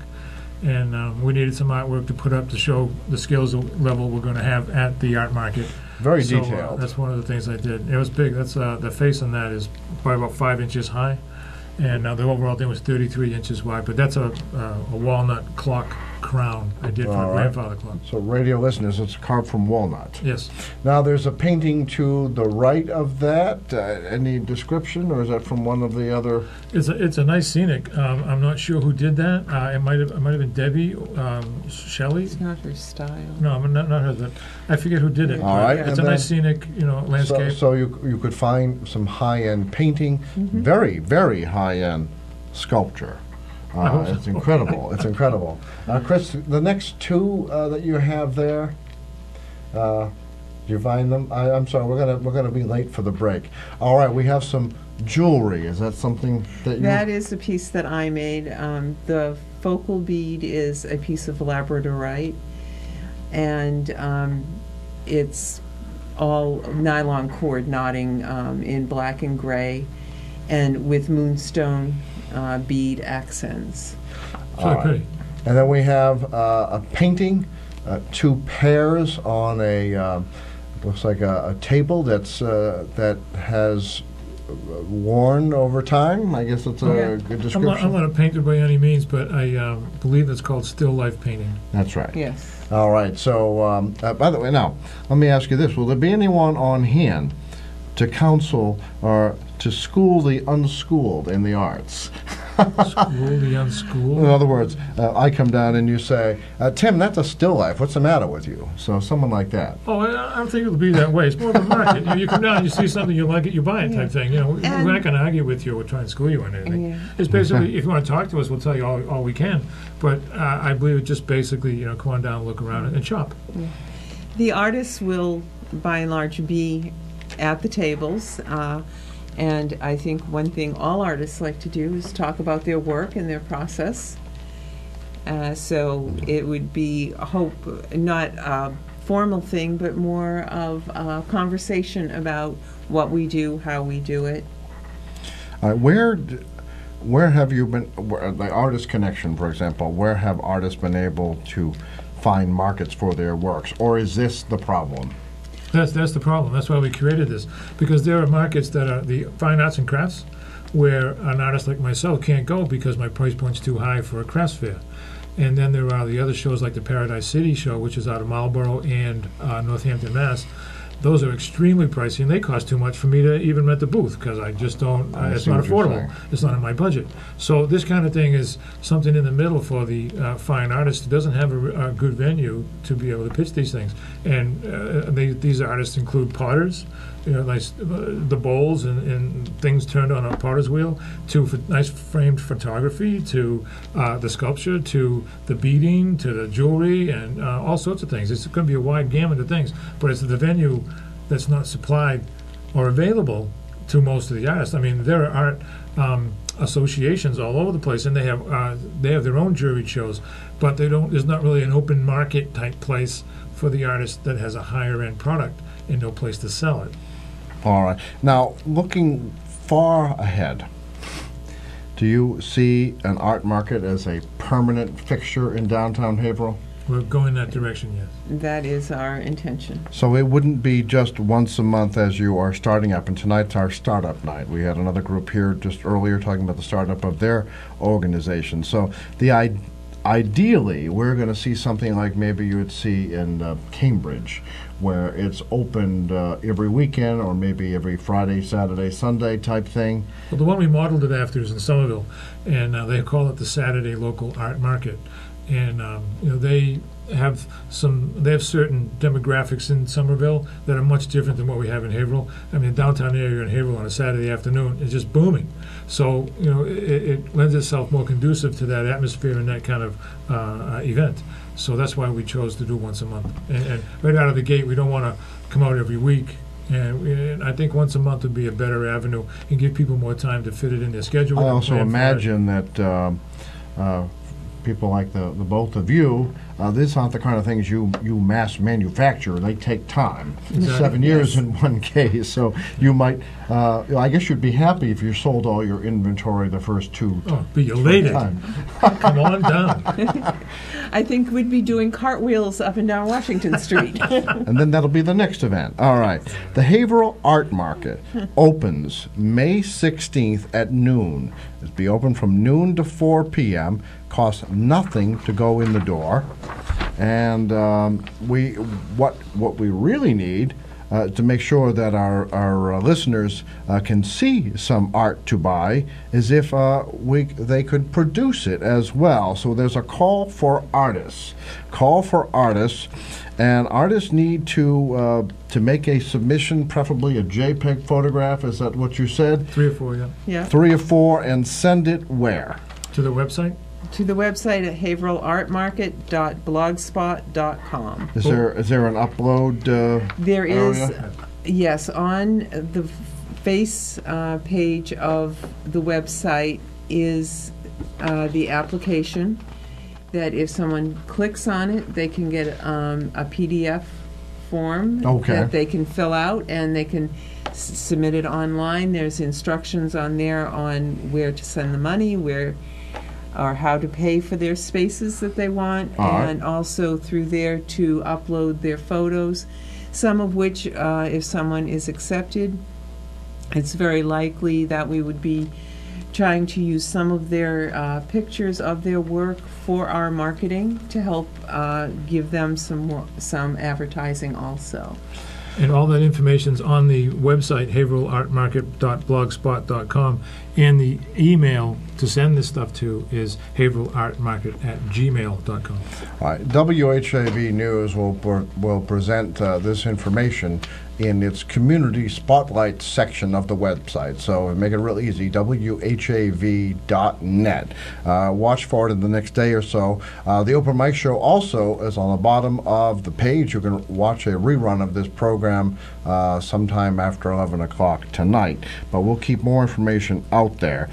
Based on, we're very late for news, but I'm going to have Chris climbing the walls in there. Based on the Artist Connection, the founders, I would assume we're calling the Artist Connection and Creative Haverhill, how many do you have now that would meet your criteria and be able to man a table on May 16th? Well, we just came out with the application forms about a week and a half ago or a week ago. So I think we're up to how many applicants that have been accepted? Probably 6 or 7. Okay. And so far we got 3 applicants for the show on the 16th. Or 3 vendors showing at the 16th. But we're looking for more, and that's why we have to call the artist, and we're here asking. And, All right. So again, Haverhill Art Market, all one word, .blogspot.com. Everything you need is there. We'll also get as much information as we can. We wish the Haverhill Art Market the best. What we've seen tonight, viewers and listeners, you can only hear probably an inadequate description of absolutely fine art by local artists. It's incredible to see this kind of quality right here in Haverhill. Thank you so much for joining us for the Open Mic Show.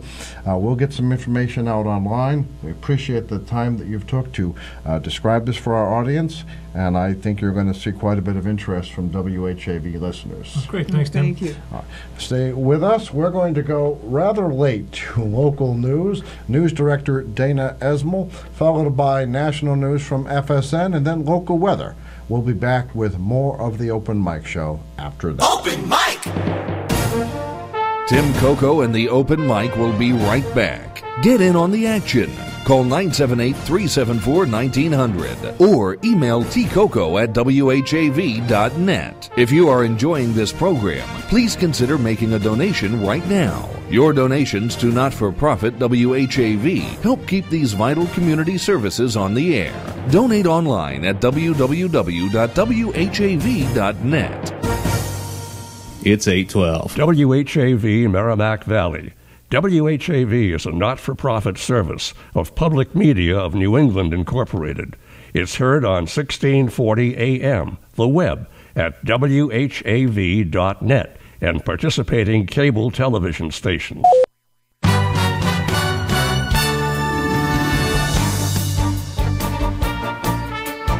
Here's what's happening in local news. Haverhill Mayor James J. Fiorentini has signed a letter of, quote, non-opposition on behalf of Healthy Farms, which plans to locate a medical marijuana dispensary in the Broadway Industrial Park. The term non-opposition, as used by the mayor, is considered a key element in the company's bid to win approval from the State Department of Public Health.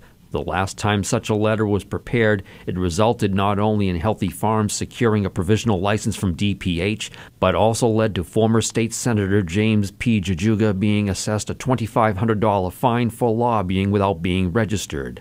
While Fiorentini signed the letter May 1st, an earlier one was based on a draft provided by Jajuga, rewritten by the mayor, and placed on Haverhill City Council letterhead. It was signed by then Council President Robert H. Scatamaccia, who argued in February 2014 he did not understand the significance of the letter. One of the organizers of a petition opposed to Healthy Farms told WHAV earlier DPH's provisional license for Healthy Farms would be dead if councilors repudiate its earlier letter of, quote, no objection. Petitions for and against a proposed medical marijuana dispensary in Haverhill are also before the City Council Tuesday night as the body considers authorizing the mayor to establish a host agreement negotiating committee. 3 members of the city's Haverhill Overdose Prevention and Education, or HOPE, task force drafted the opposition petition. About 600 handwritten names, some with incomplete information, appear on a petition supporting a dispensary. Also submitted to the council is a list of 83 respondents to an online survey. A majority, comprised of residents and non-residents, gave comments in support of such a facility. For more details, visit whav.net. A Haverhill man accused of theft and of exposing himself is due to be arraigned in Haverhill District Court after his arrest Sunday afternoon at GAR Park. Haverhill police report William S. Bozianis, 54, of Haverhill, was taken into custody at 3:25 p.m. Sunday at the park. He was charged with larceny from a person and indecent exposure.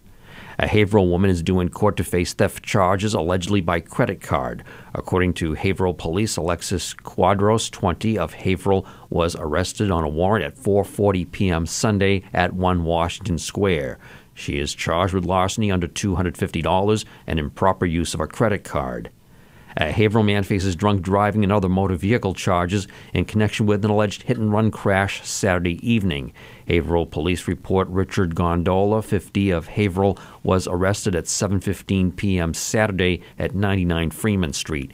He was charged with operating a motor vehicle under the influence of liquor, negligent operation of a motor vehicle, leaving the scene of an accident with property damage, operating an unregistered and uninsured motor vehicle, and wanton destruction of property. In local high school sports, baseball and softball topping the schedule for the Whittier Tech Wildcats Monday. Boys varsity and junior varsity baseball host Greater Lawrence Technical High, while the freshman team travels to Greater Lawrence Tech. Girls junior varsity softball travels to Essex Technical, while the varsity softball team hosts Essex Tech, and boys varsity lacrosse hosts Mystic Valley Regional. For more schedule details, visit whav.net. Remember, WHAV is the only Haverhill-based news source, and it's always free. In the Edwin V. Johnson newsroom, this is Dana Esmel. From Feature Story News in Washington, I'm Kevin McAleese. Texas police say the officer who shot gunmen outside a contest for Prophet Muhammad cartoons likely saved lives. The 2 men, identified as Elton Simpson and Nadir Sufi, opened fire with assault rifles outside the Draw the Prophet Muhammad event before they were killed by a police officer. Our US correspondent Kate Fisher reports. The suspects were targeting an event holding a contest to draw the Prophet Muhammad, which many Muslims consider to be blasphemous. One suspect has been identified as Elton Simpson, who'd been previously investigated on suspicion of terrorism offences, according to US media reports. Garland police spokesman Joe Hahn praised the officer who killed the gunmen after they opened fire in the parking lot. With what he was faced with and his reaction and his shooting with a pistol, he did a good job.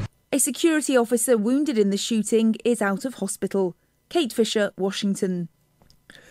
Minorities are treated differently by law enforcement in the US. The message from the US President in New York on Monday, just as reports emerged of another police incident involving a black man in Baltimore. Barack Obama was speaking at the launch of the My Brother's Keeper Alliance. Talking in the Bronx, Mr. Obama said the statistics were clear. The catalyst of those protests were the tragic deaths of young men and a feeling that law is not always applied evenly in this country. In too many places in this country, black boys and black men, Latino boys, Latino men, they experience being treated differently by law enforcement in stops and in arrests and in charges and incarcerations. The statistics are clear, up and down the criminal justice system. Specialised US military aircraft have arrived in Nepal amidst international efforts to reach remote areas affected by the April 25th earthquake.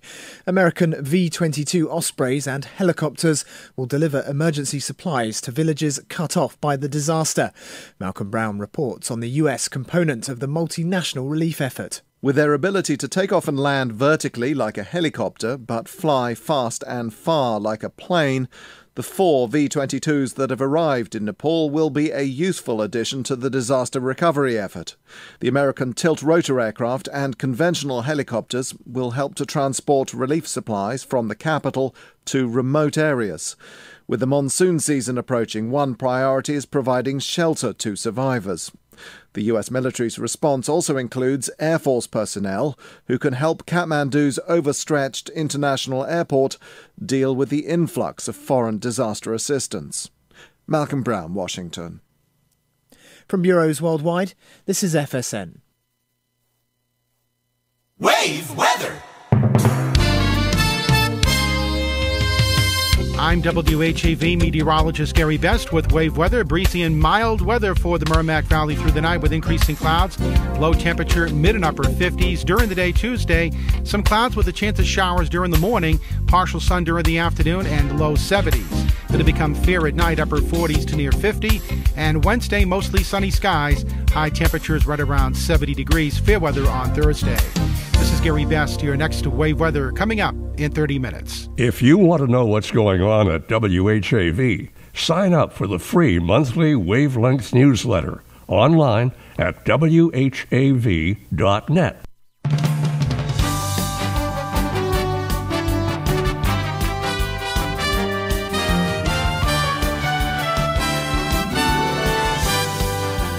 Catch the wave, WHAV, Merrimack Valley.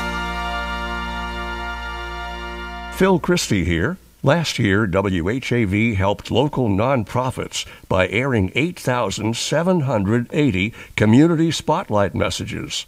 Only local radio can bring you this level of public service, but only WHAV does. Community Spotlight.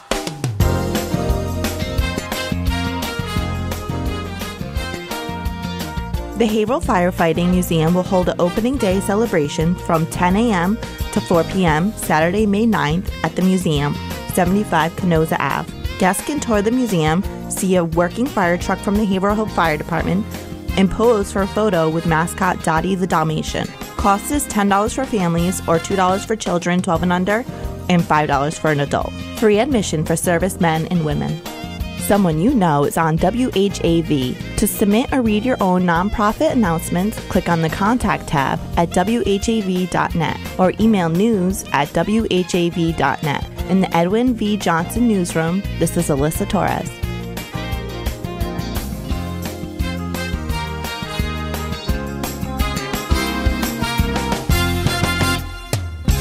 WHAV. Open mic.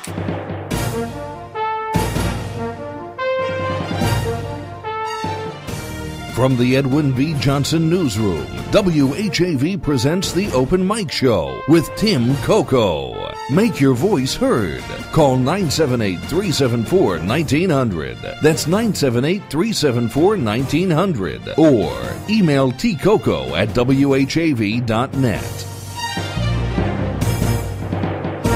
And this is the Open Mic Show. This hour of Open Mic is being brought to you by the Merrimack Valley Economic Development Council. Smart companies choose the Merrimack Valley. All right, we've taken all the breaks we're going to take. We have 8 minutes to the end of the program. Anybody wants to give us a call, 978-374-1900.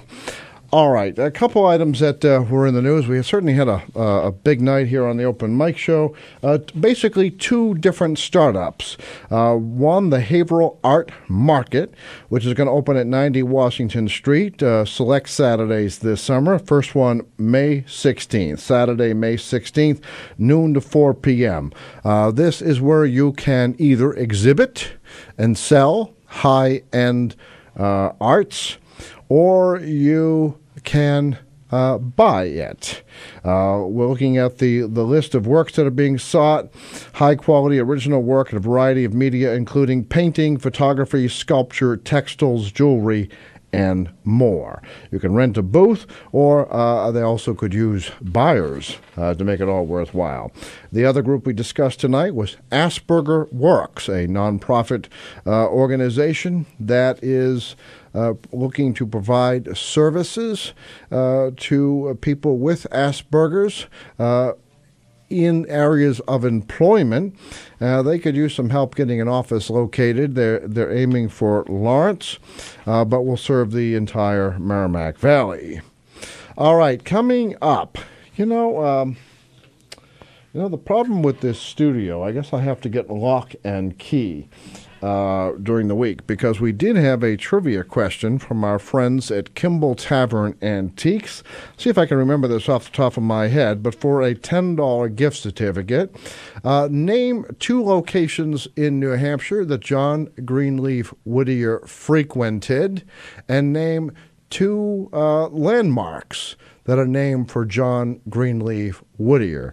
And the two questions are related. So if you have four answers that don't make a lot of sense together, then chances are you probably don't have the correct answer. All right, so for a $10 gift certificate to Kimball Tavern Antiques, corner of South Main and Salem Streets on the Bradford side of the river, identify two locations that John Greenleaf Whittier, the famous poet and abolitionist from Haverhill, where he frequented, and then two locations in those areas that are named for him. That will help. All right, if you'd like to wish someone a happy birthday or a couple a happy anniversary, the Open Mic Show is taking June birthdays and anniversaries. All you have to do is call the Open Mic Show, wish someone a happy birthday or a couple a happy anniversary on air.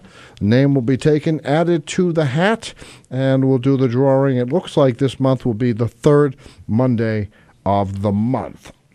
And we still have, and I'll make it real easy, someone like some tickets.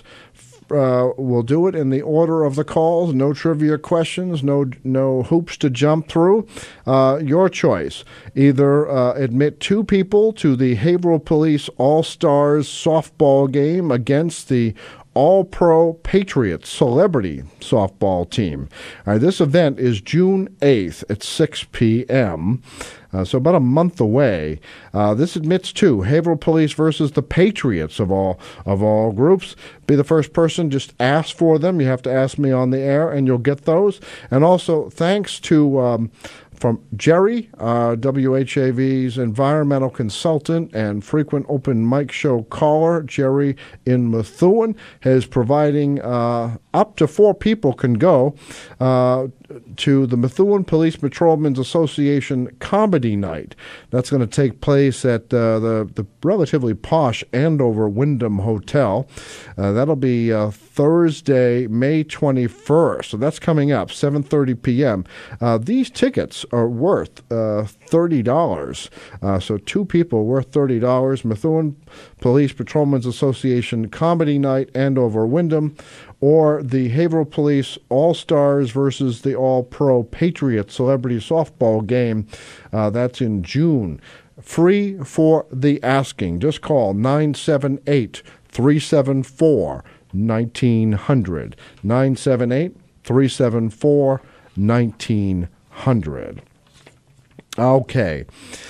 Coming up on the news tomorrow, just kind of a sneak preview, we're going to find out what Dave Hall has been up to, longtime retired Haverhill police officer, a former member of the Haverhill City Council. He is doing some things that you would like to know about, and he's doing it with the blessing of Haverhill Mayor James J. Fiorentini. All right, so that should put to rest the rumors that the two do not get along. So we're going to have that on WHAV News tomorrow. Now, tomorrow is also the groundbreaking for the brand new Hunking School. About under a year since the voters approved knocking down the old school that has many problems and building a brand new Hunking School that will also incorporate the students of the Greenleaf School and about 200 other students that actually currently are bused across the river. So this will bring all of these Bradford students together for high school, for grammar and middle school, I guess. There's still another middle school in Bradford. So the Caleb Dustin Hunking School kicks off tomorrow morning. WHAV will carry that programming. Tomorrow night on the Haverhill City Council is going to be dealing with issues such as medical marijuana and downtown parking. Two issues that just don't seem to go away in Haverhill. Dueling petitions, one from the group that wants to put a medical marijuana dispensary in the Broadway Industrial Park. That's Healthy Farms. Also another petition from opponents, including Dr. John Maddox, who works for the Haverhill School Department, is opposed to that. The issue is, okay, voters approved medical marijuana, but did they approve Healthy Farms? That's what the City Council is going to look at. But it doesn't seem to matter. Mayor Fiorentini has already told the State Department of Public Health that as long as Healthy Farms obeys zoning and any conditions, then they are welcome in Haverhill. All right, so we're going to learn more about that. Also, you may have been to this weekend's Kids Arts Fest. It's good that it was back downtown this year. Seems the word is everybody had fun. It was a great time, very successful, but it was done without permits from City Hall. Our council is going to fix that problem retroactively tomorrow night. I think we're out of time, so I'll tell you what, we're gonna give Chris a break. I won't go long on this. We'll be back next week, but I just want to remind you, this hour of the Open Mic Show has been brought to you by the Merrimack Valley Economic Development Council. Smart companies choose the Merrimack Valley. You can learn more at merrimackvalley.info. Have a great night, folks. Open mic!